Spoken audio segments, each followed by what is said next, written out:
steady, Fitty. Fetch! Mr. Contest Chair, fellow Toastmasters, judges. Some people come into our life, leave little footprints on our heart, and we are never ever the same again. Fitty was one of those dogs. I first met Fitty when his owner, Mr. Todd, brought him into my veterinary surgery.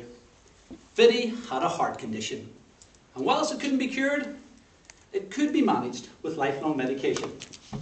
But there was a problem. Money.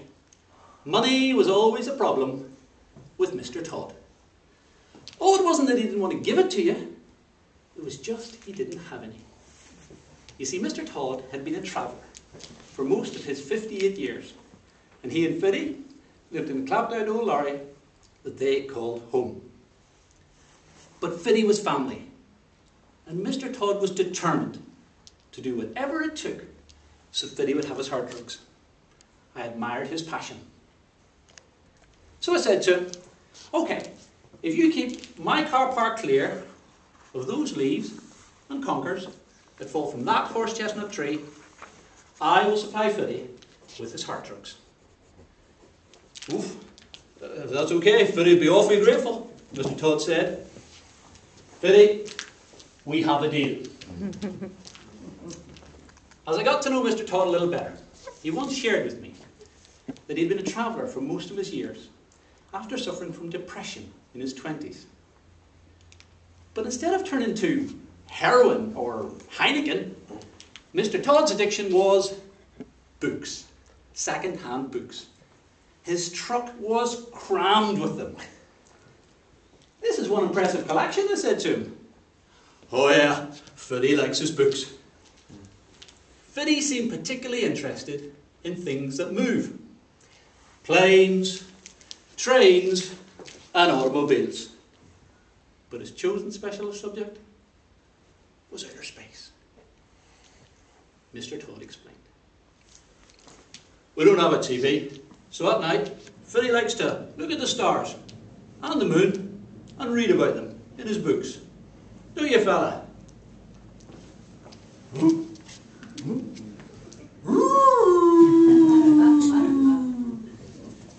Fitty, you are one crazy dog. Come on, boy. Let's play fetch. Are you ready? Are you steady? Fetch! Come on, Fitty. Fetch! Fitty? Come here. Come here. What's wrong? What's wrong? Fitty's first lump appeared in his throat. My heart hoped it was infection, but my head knew better. A biopsy confirmed that Fitty had lymphoma, and it was destroying his body.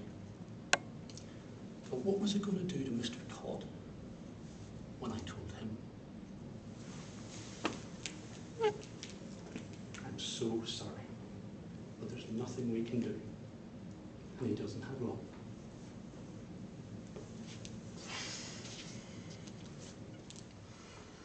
He's all I've got. He's the only reason I'm still... Promise me, we won't let him suffer.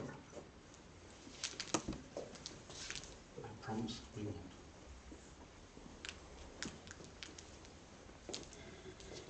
But he died on a Tuesday, and I think a little bit of Mr. Todd died that day too. He asked me if I'd put him to sleep as well, and he wasn't joking. He took him away, and he buried him in the forest, and carved Fitty, my best friend, on a nearby tree. I still need to see you on Friday, I shouted after him as he left. He came, and I was relieved to see him. But he didn't say much as we drank our tea. Fitty's books lay untouched where he left them, and it was Mr. Todd's heart that was broken now. And the only medicine I could offer was my friendship. One day, when the leaves had all gone, he told me he'd been moving on. He thanked me for everything I'd done for Fitty, and climbed into his truck and drove off, alone. A year passed, and I heard nothing from him. Autumn returned, so did the leaves and the conkers fell from the tree, and I was back to sweeping them up myself before my morning consultations. One morning, when I drove into work, the scene that greeted me brought tears to my eyes. My car park had already been swept. My old friend was back, and he was okay. We chatted over a brew, just like old times, and it was great to see him looking better. He drained his cup, said he'd have to be off, as he was going to visit Fiddy's grave. But before he went, he said, "Fiddy wanted you to have this. It's his favourite book, Stars and Planets."